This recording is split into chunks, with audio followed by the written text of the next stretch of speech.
Hey guys, welcome back to the channel. Dr. Mike here. Today we're talking about longevity.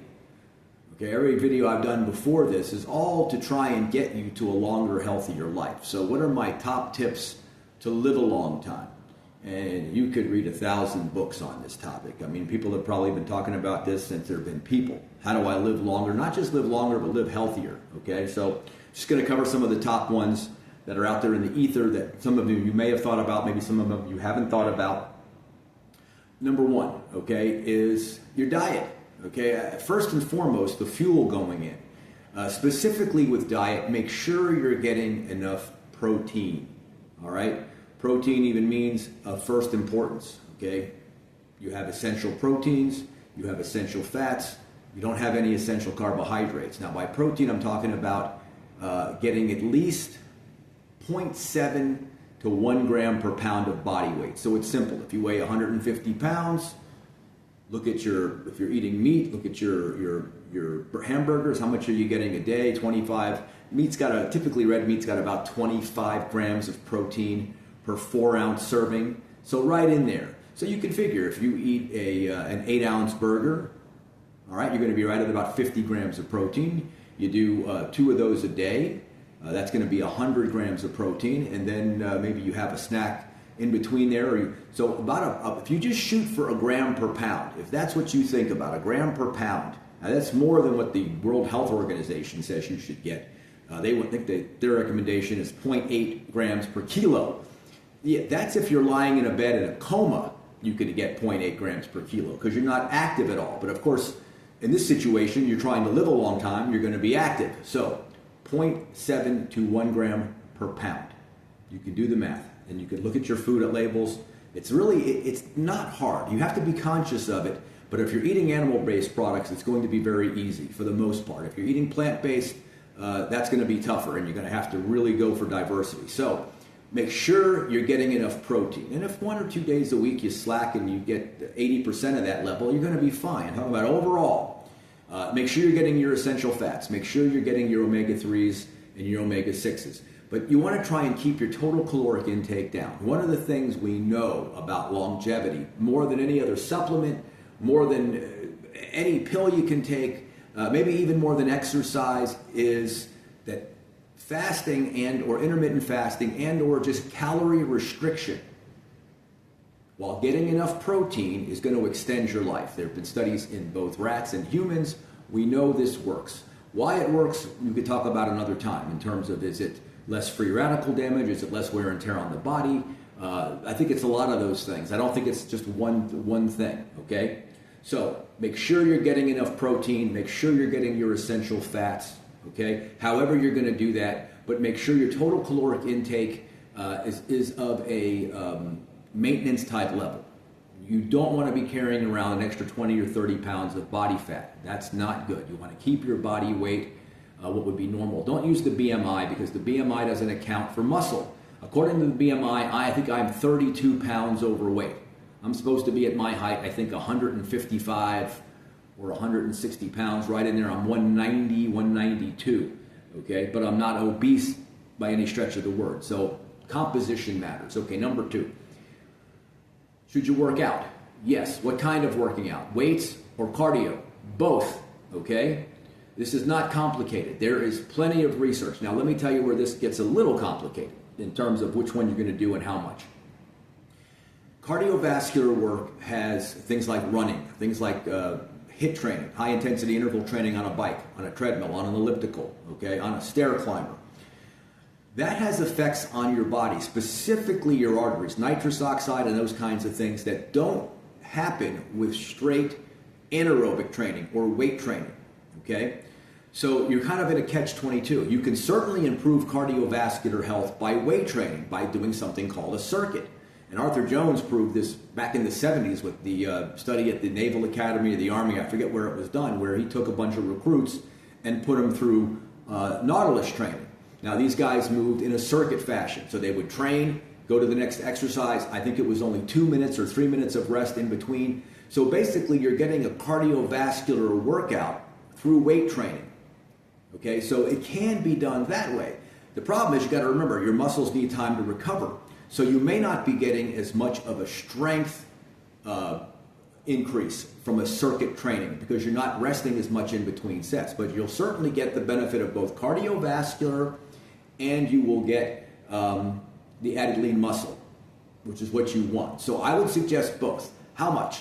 30 minutes a day of a moderate to high intensity cardio. I try and do cardio 3 to 5 days a week. I usually do the bike, okay? I do a HIIT training on the bike, but I also weight train 3 days a week. I divide the body up into 3 pieces. We do back and bis on Monday, legs on Wednesday, chest, shoulders, and tris on Friday. Those workouts go 20 to 30 to 40 minutes, I'd say, for 2 of us. So we're doing a limited number of sets, high intensity. So you need both, okay? If you don't have the time to do both, then do a circuit type training with your weights. If you have a gym, you can go through the machines. Usually they have some kind of a circuit set up where you can go from machine to machine, maybe 2 to 3 minutes rest between them, keep your heart rate up. That's gonna give you benefits of both cardiovascular and lean muscle, okay? Let's talk a little bit about protein. Animal sources of protein are better than plant sources, okay? If you're a vegan or you wanna eat a high vegan diet, you're really gonna have to fool around trying to get enough of the essential amino acids. There's 20 amino acids, of which 10 or 9 are essential depending on your age and who you talk to. But those are hard to find in plant-based sources. You may wanna do some supplementation if you need to do that, but animal-based is better. Remember, when you're eating plant-based food, you have fiber. Fiber interferes with the digestion of plant proteins. If you're eating a lot of raw vegetables, that also interferes because, again, uncooked. The cooked, it digests a little better. So just keep that in mind. That's for a whole nother video. Next thing on the list, you're going to have to get enough sleep. But I don't want to confuse sleep with rest because I believe you need both. How much sleep?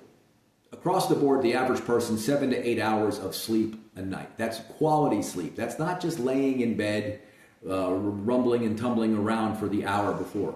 So that's important. 7 to 8 hours. Now, for some reason, I need a little less right now. I've been sleeping about 6.5. I'm kind of a night owl. I've been going to bed about 12:30 at night. I usually work up about 7 o'clock in the morning. So there's the math on that. But once I wake up, I'm awake. I can lay in bed maybe another 15 or 20 minutes, but these old bones, I just can't stay comfortable for that long.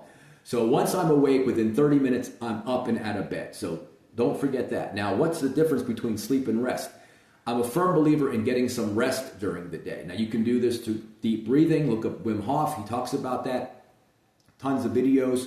I like to get on my recliner couch, my lazy boy, put my hands on my stomach, and do some deep breathing every single day, 30 to 60 minutes. Now, you may not have that much time. Maybe you've got a lunch break, but try and get some mind-clearing rest during the day. Okay, this is how Thomas Edison lived. He used to take his cat naps in the afternoon. So that's important. Sleep and rest. You want to try and incorporate both into your program. Okay? The other big one is if you're trying to live a long time, avoid dying. Okay, now that might sound funny, but I mean it. You can extend your life, you can extend your health by doing those things. Proper diet, of course, plenty of protein, exercise, both weight training and cardio training. Animal-based protein is superior to plant-based protein. If you're going to do plants, you're going to have to really pay attention, okay? Try and get 30 to 60 minutes of rest during the day, not necessarily sleep, but rest. And avoid death. Now, what do I mean by avoid death? What I mean is, in 2018, I was out in my backyard or side yard, sawing on a branch. I was coming down off the ladder. The ladder jarred a little bit. I was only 6 inches off the ground. On the last rung, I went down, broke my wrist. Had never broken a bone in my body. I had to wait till I was in my 50s. But let's say I fell back and landed on a root. That could have easily killed me. So how are you going to die? What are the ways that you personally can avoid dying, okay? If you're driving, now I'm a chiropractor, so I've dealt with a lot of people who've been in some very bad car accidents. So I know how people die in car accidents. 2 main ways. You get T-boned, either on the passenger side, and then they call the passenger seat the death seat for a reason. You know, you're making a left, you're not looking down the road, here comes a guy trying to beat the light, and the guy next to you ends up dead. I actually know somebody very well who died that way back in the 80s. Very tragic. And, the guy was trying to beat the yellow light. So getting T-boned, going through an intersection, and you're on a divided highway without a median. Somebody's looking at their phone, they're talking on the phone, they fall asleep, they come across the divided line and hit you head on. Head-on impacts, very, very deadly. Think about it. You got two cars just doing 30 mile an hour. So when you approach an intersection, I don't care if it's two stop signs, I don't care if it's a 4-lane, I don't care if it's one of these larger highways you find in Texas where you've got 3 lanes maybe with lights. Look both ways. As you enter the intersection, be aware. You got a green light, you're coming into the intersection, look right, look left, see if anybody is blowing through, trying to beat a light, okay?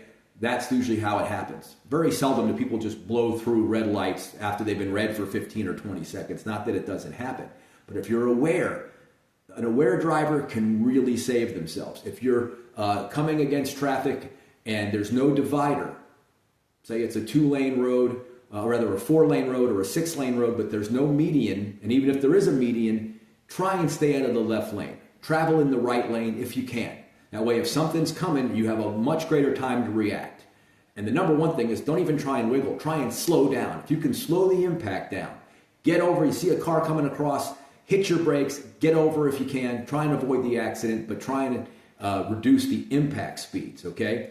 So those are a couple of big ones. Falls, of course, and car accidents. And some of them are out of your control, some of them are in your control. But the other big one is most people don't know that the third leading cause of preventable death in this country after heart attacks and cancer is medical errors.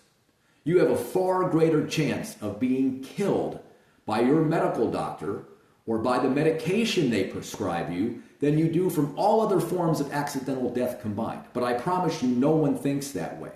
Okay? So by staying healthy, you avoid doctors, you avoid medication, you avoid unnecessary or unneeded or surgery you wouldn't have needed if you stayed healthy. So avoiding the medical profession, not because they're lepers, but because they're dangerous. Okay? About 300,000 to 400,000 deaths just in America, accidental deaths. One of the other ways you can prevent that from avoiding surgeries and the like is if you're prescribed medication, okay, make sure you double check it. Pharmacists make mistakes too. Let's say you're supposed to get 0.5 milligrams of a pill and they give you the 5 milligram pill, or you're supposed to get 5 and you get 50. So make sure when you get a prescription from your medical doctor, you double check the amount, and when you pick the prescription up, you double check that, because accidents happen. People die every day from overdoses that were prescribed, that were put in wrong. Happens in hospitals every day. So I hate hospitals. I hate going to them. If someone's sick in a hospital, I'll visit them, but I'm in and out as fast as I can because you got infections floating around hospitals that nothing can kill, nosocomial infection. So if you can avoid the Grim Reaper by being careful, falls, accidents, medical mistakes, if you do that, if your chances of dying accidentally go way down, then you incorporate the other things we talked about, you got a real chance at living to as long as genetically possible. Now, are you going to make it to 100? Most likely not, only because to make it to 100 or greater, you got to have amazing genetics. Your telomere length has to be long, and then you have to do all the right things. But certainly, we all know people who smoked, drank, never exercised, and made it into their 80s without doing any of the things I'm talking about.